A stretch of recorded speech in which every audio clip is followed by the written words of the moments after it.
So welcome boys again. Now we are going to discuss our next topic, that is called function, one of the interesting topic. And always remember, जब भी हम बात function की करेंगे ना, whenever you talk about the function, आपको हमेशा ध्यान रखना है कि अगर आपको function नहीं पता है ना, तो आप तीन चीज़ें कभी नहीं पढ़ सकते. भाई आप लिमिट का क्या करोगे अगर आपको फंक्शन नहीं पता होगा? आप कंटिन्यूटी किसकी निकालोगे? आप डिफरेंशियबिलिटी किसकी निकालोगे? One thing is very clear, if you don't know about function you can not apply the these three kind of very necessary topic of calculus. यानी कि पता ये लगता है भाई, अगर फंक्शन को हम ख़त्म कर दें, अगर हम फंक्शन को ख़त्म कर दें ना, तो हमारा ऑलमोस्ट कैलकुलस ख़त्म हो जाएगा. कैलकुलस ही ख़त्म हो जाएगा.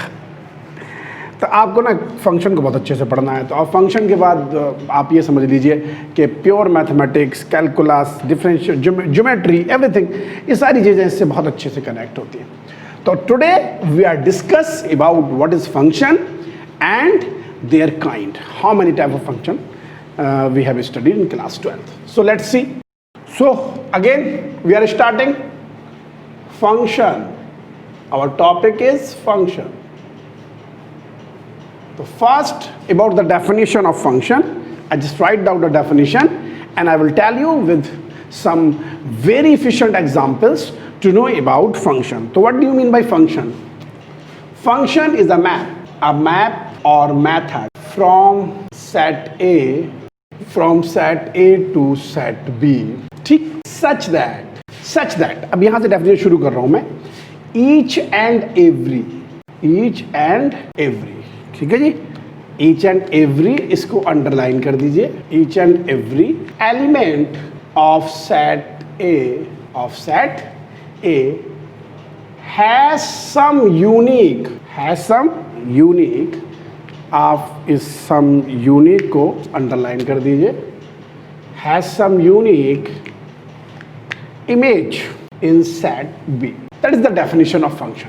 हमने क्या कहा कि अ फंक्शन, अ मैप और method from set A to set B such that each and every element of set A, each and every का मतलब कि कोई भी एलिमेंट खाली नहीं रहना चाहिए सेट ए का. हैज सम यूनिक, कोई ना कोई एक यूनिक इमेज रखे किसमें, सेट बी में. यानी जब हम एसोसिएशन करें दो सेट की, अभी हम रिलेशन में एसोसिएशन नहीं पढ़ रहे थे, यहाँ पे हम एसोसिएशन पढ़ रहे हैं. तो जब भी हम दो सेट की एसोसिएशन करें, तो जिस सेट से एसोसिएशन कर रहे हैं, यानी जिसको हम डोमेन ऑफ द फंक्शन बोलेंगे, उसके सारे एलिमेंट एसोसिएट होना चाहिए किसी unique element of set B से. ठीक है, अब इसको हम एग्जाम्पल लेके सेट करते हैं. फॉर एग्जाम्पल यहाँ पे मैं आपको दो एग्जाम्पल देता हूँ, एक ये और एक यहाँ पे, और दोनों को आपको ना क्रॉस वेरीफाइली समझाता हूँ कि करना क्या है. मान लीजिए एक सेट ए हमारा ये है, एफ एक्स फंक्शन है from set A to set B. हमेशा याद रखिए, जिस सेट पे डिफाइन करते हैं, इस सेट को हम बोलते हैं डोमेन ऑफ द फंक्शन, और जिस सेट पे डिफाइन करते हैं ले जाके, उसको बोलते हैं codomain. Always remember that is called codomain. Okay, तो मान लीजिए स्टार जो है ना, वो एलिमेंट है सेट ए के. How many star we have? 1 2 3 4 5 6. And codomain के element is hashes in.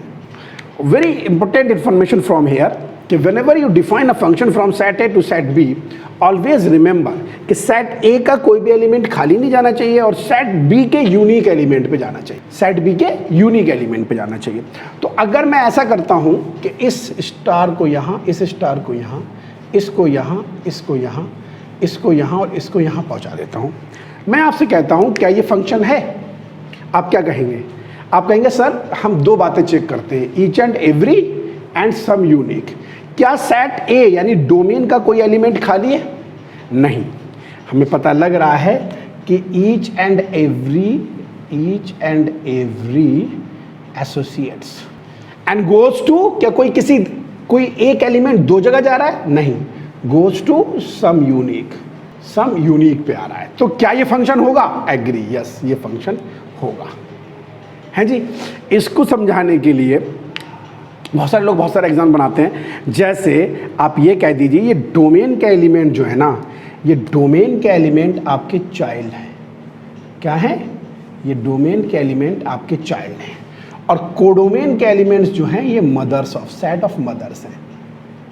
तो आप मुझे एक बात बताइए, स्टेप मदर का कॉन्सेप्ट मत लीजिएगा, आप मुझे एक बात बताइए, एक बच्चे की क्या दो माएँ हो सकती हैं? नहीं हो सकती ना। तो अगर बच्चा है तो उसकी यूनिक मदर होगी, each and every has goes to some unique. और अगर बच्चा नहीं है तो माँ हो ही नहीं सकती, और अगर बच्चा है तो उसकी कोई ना कोई माँ होगी। तो अगर मैं यहाँ पे कोई एक स्टार छोड़ देता, यानी सम ईच एंड एवरी वाली कंडीशन को मैं क्रॉस करता, यानी कि उसको हटा देता, तो कोई एक स्टार में ऐसा छोड़ देता जिसके लिए कोई हैश नहीं होता, तो इसका मतलब ये होता कि ये बच्चा बिना माँ के है, ऐसा तो हो नहीं सकता। तो नेचुरल एग्जाम्पल के लिए हम चाइल्ड मदर कॉन्सेप्ट भी यूज़ करते हैं। यहाँ डोमेन के एलिमेंट्स को हम चाइल्ड कहते हैं और कोडोमेन के एलिमेंट्स को मदर कहते हैं। तो कोई भी माँ एक से ज़्यादा बच्चे रख सकते हैं, यानी 3, 4, 5 स्टार एक जगह जा सकते हैं। जैसे ये 2 स्टार, ये स्टार यहाँ जा रहा है और ये चौथा स्टार भी यहाँ जा रहा है, यानी ये जो मदर है, ये वाली हैश जो मदर है, ये इन 2 स्टार को ऑक्युपाई करती है। तो ऐसा हो सकता है। लेकिन अगर मैं इस स्टार को यहाँ भी भेज दूंगा तो क्या ये फंक्शन होगा? नहीं होगा। एक और एग्जाम्पल लेके दिखाता हूँ मैं आपको। मैंने आपसे कहा कि ये आपका G एक फंक्शन है जो सेट C से सेट D पे है, ठीक है। इसके अंदर क्या है? इसके अंदर 1 2 3 4 5 6 एलिमेंट है, और इसके अंदर जो है आपका 1 2 3 और आपका 4 ऐसे बनाते हैं ना हिंदी में, 4 and 5 ये एलिमेंट्स हैं, ठीक है। मैंने क्या किया, मैंने जो है ना इसको यहाँ भेज दिया, इसको यहाँ भेज दिया, इसको यहाँ, इसको यहाँ और इसको यहाँ, 6 को मैंने छोड़ दिया। क्या ये फंक्शन होगा?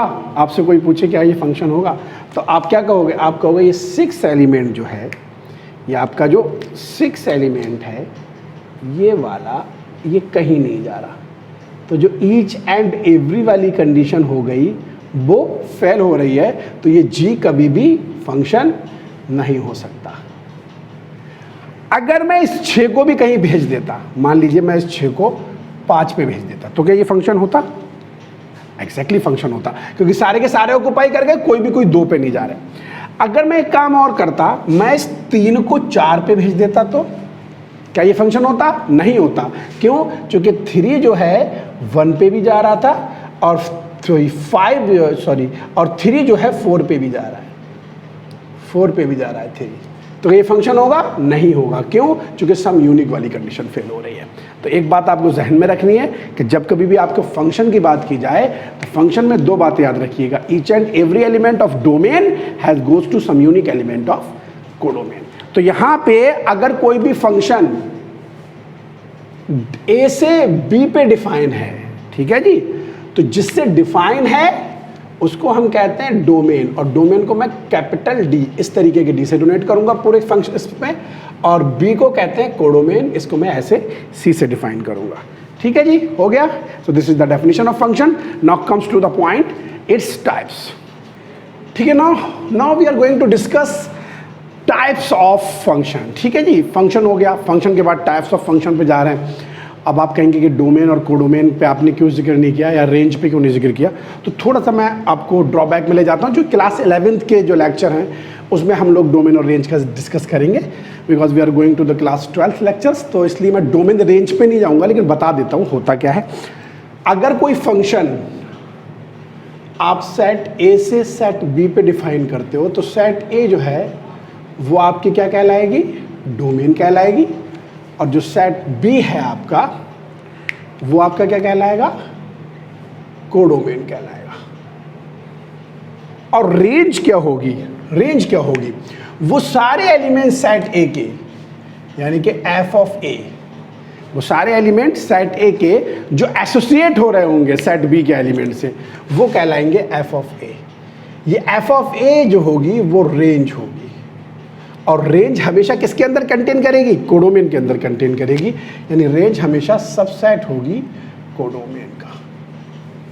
ये बात याद रखिएगा। तो set A domain, set B codomain, और f ऑफ A यानी कि वो एलिमेंट जो एसोसिएट हो रहे हैं सेट के अंदर, वो रेंज कहलाएंगे। जैसे फॉर एग्जांपल, अगर मैं यहाँ पे छोटा सा एक सेट बना दूँ आपको, मैं कहूँ आपसे 1 2 पे जा रहा है, 2 3 पे जा रहा है, और 3 4 पे जा रहा है, 5 भी 4 पे जा रहा है, 6 खाली है, तो कोडोमेन के अंदर यहाँ जो आपके पास एलिमेंट है ना, इस कोडोमेन के अंदर एलिमेंट है 2 3 4 6 और डोमेन के अंदर एलिमेंट है 1 2 3 5। तो अगर आपसे पूछा जाए कि रेंज क्या है, तो रेंज है सिर्फ 2 3 4। क्यों? क्योंकि 2 3 4 ही वो एलिमेंट है जो डोमेन से एसोसिएट हो रहा है, अदरवाइज कोई एलिमेंट डोमेन से एसोसिएट नहीं हो रहा है। अब हम बात करते हैं टाइप्स ऑफ फंक्शन की। देखिए टाइप्स कितने तरीके का क्लासिफिकेशन होते हैं फंक्शन के, हम उस पर पहुंचते हैं। चूँकि हमें जो है ना क्लासिफाइड करना है कि कितने तरीके के फंक्शन हमें पढ़ने हैं, और ये भी क्लासिफाई करना है कि किसी फंक्शन को डिफाइन कैसे करते हैं।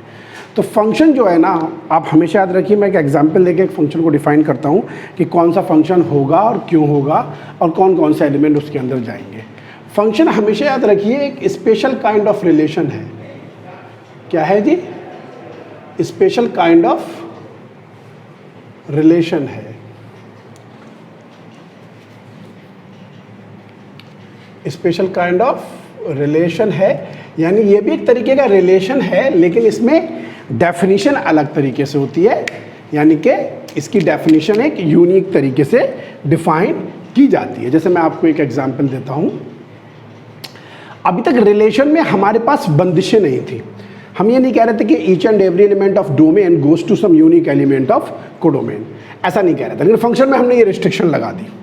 जैसे कि अगर मैं कोई 2 एलिमेंट को एक जगह भेज दूं रिलेशन में, तो कोई दिक्कत नहीं थी, 1 2 से और 1 3 से भी वहाँ पे एसोसिएट कर सकता था। लेकिन फंक्शन में ऐसा नहीं हो सकता कि एक एलिमेंट 2 जगह चला जाए। तो यहाँ पे जो बंदिशें लगी उसकी वजह से ये फंक्शन हुआ, लेकिन कोई ना कोई डेफिनेशन तो इसकी भी होगी। तो जिस तरीके से हम रिलेशन को डिफाइन करने के बाद एक डेफिनेशन देते थे, इस तरीके से फंक्शन भी देते।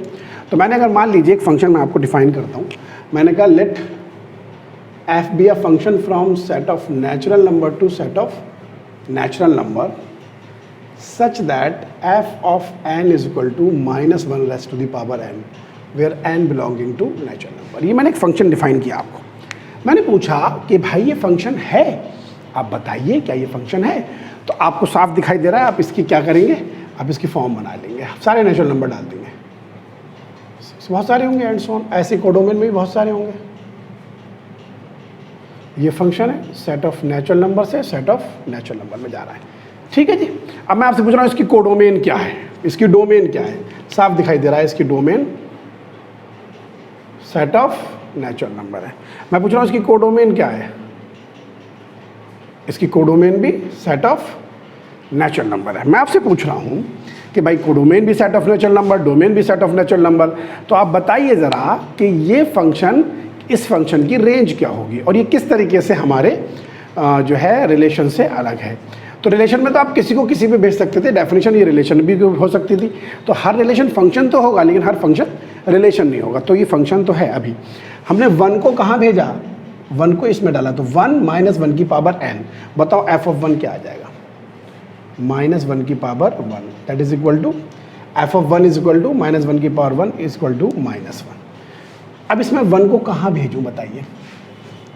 इस 1 के लिए कोडोमेन में कोई चॉइस है? कोई चॉइस नहीं है। तो ये 1 कहीं नहीं जा सकता भाई, इस 1 के लिए कोई चॉइस नहीं है, चूँकि -1 हमारे पास है ही नहीं। मैंने f ऑफ 2 डाला, -1 की पावर 2, ये +1 हो गया, यानी 2 जो है वो कहाँ जाएगा? +1 पे जाएगा। अब मैंने f ऑफ 3 डाला, वो भी कहाँ गया? -1 की पावर 3, ये भी -1 पे गया। इसके लिए भी मेरे पास कोई चॉइस नहीं है। अब मैंने f ऑफ 4 डाला, -1 की पावर 4, +1 आ गया, इसके लिए भी मेरे पास चॉइस 1 है। यानी एक बात क्लियर हो गई, यहाँ पे साफ आपको दिख रहा है कि f ऑफ ऑड सारे -1 पे जा रहे हैं और f ऑफ इवन सारे +1 पे जा रहे हैं। लेकिन चूंकि मेरे पास कोडोमेन में नेगेटिव नंबर ही नहीं है, तो मैं इन सारे ऑड को कहाँ ले जाऊँ? तो क्या ये फंक्शन होगा? आप कहोगे that is not a function. Very clear. कौन सी कंडीशन यहाँ पे फेल हो रही है? ईच एंड एवरी वाली। ईच एंड एवरी एलिमेंट, यानी हर बच्चे की माँ होना चाहिए, बच्चे तो हैं, माँ नहीं मिल रही, तो each and every element has not image. Unique की तो बात छोड़िए, इमेज ही नहीं है। तो सारे ऑड के लिए इमेज नहीं है, तो ये फंक्शन कभी नहीं हो सकता है। अब कोडोमेन डोमेन की बात तो आप कर सकते थे, लेकिन अब मैं इसको एक्सटेंड कर देता हूँ। इसको मैंने एक्सटेंड किया, मैंने कहा फंक्शन जो है वो सेट ऑफ नेचुरल नंबर से इंटीजर पे है। सेट ऑफ नेचुरल नंबर से इंटीजर पे है। किस पे है? सेट ऑफ नेचुरल से इंटीजर पे है। अगर ये सेट ऑफ नेचुरल नंबर से इंटीजर पे है तो डोमेन हमारे पास क्या है, सेट ऑफ नेचुरल नंबर, और कोडोमेन क्या है हमारे पास, सेट ऑफ इंटीजर्स। मैं आपसे कह रहा हूं इसका जरा भाई पॉइंट बनाइए आप। अब आप फिर ऐसे ही एक मैप बनाइए, फिर इसके अंदर एलिमेंट डालिए, फिर यहां फिर डालिए,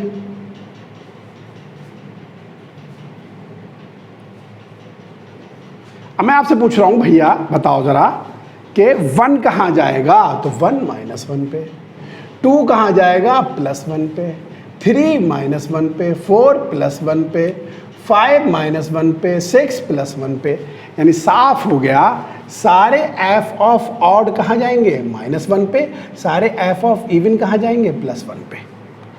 तो क्लियर बात हो गई, ये वाला तो फंक्शन है, ये फंक्शन नहीं था, ये वाला फंक्शन है। क्यों? क्योंकि भाई ये डिफाइन हो रहा है, ये डिफाइन नहीं हो रहा। तो आप समझ सकते हैं ना कि फंक्शन को चेक करना कितना इजी है। आप इस तरीके से फॉर एग्जांपल भी डिसाइड कर सकते हैं। तो यहाँ पे अगर आपसे रेंज पूछी जाए तो रेंज के अंदर कितने एलिमेंट आ रहे हैं, सिर्फ 2, -1 और +1। इसकी रेंज में सिर्फ 2 एलिमेंट हैं, जबकि डोमेन नेचुरल नंबर है, कोडोमेन सेट ऑफ इंटीजर है। अब हम कर रहे हैं क्लासिफिकेशन फंक्शन की, ठीक है ना, क्लासिफिकेशंस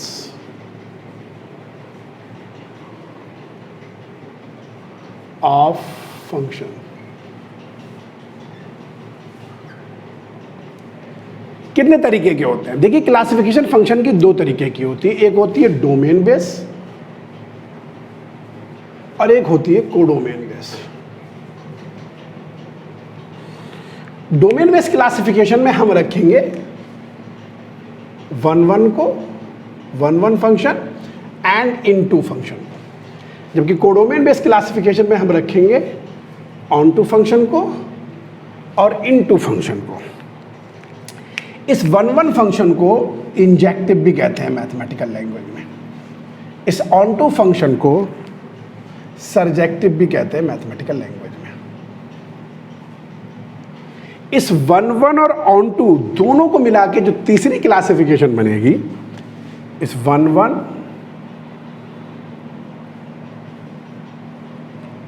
एंड ऑनटू दोनों को मिला के वो कहलाएगी आपकी बाइजेक्टिविटी, यानी वो फंक्शन जो 1-1 भी हो और ऑनटू भी हो। तो इस तरीके से अगर हम क्लासिफिकेशन की बात करें तो हमारे पास कितनी क्लासिफिकेशन हुई, पहली, दूसरी, तीसरी और चौथी और लास्ट 5वीं। तो क्लासिफिकेशन ऑफ फंक्शन में हमें 5 काइंड के फंक्शन स्टडी करने हैं। 2 को हमने चार को डिवाइड कर दिया डोमेन और कोडोमेन की प्रॉपर्टी से। डोमेन में इसलिए मैंने रखा है क्योंकि जब डोमेन के एलिमेंट यानी कि पहली प्रॉपर्टी को चेक करते हैं, यानी 1-1 ईच एंड एवरी एलिमेंट वाली प्रॉपर्टी को चेक करके जो हम डिफरेंशिएट करते हैं वो 1-1 और इनटू होते हैं, सॉरी 1-1 और many 1, I am really sorry, not into, 1-1 and many 1, 1-1 and many 1, और जो कोडोमेन की प्रॉपर्टी से फॉलो होते हैं वो होते हैं ऑन टू और इनटू। ठीक है जी, हो गया। तो उसको कट कर दीजिएगा, यहाँ से शुरू करते हैं दोबारा से। So when we talk about classification of function और टाइप्स ऑफ फंक्शन, तो we have the 2 types of functions, we have two type differentiation of that function, cut.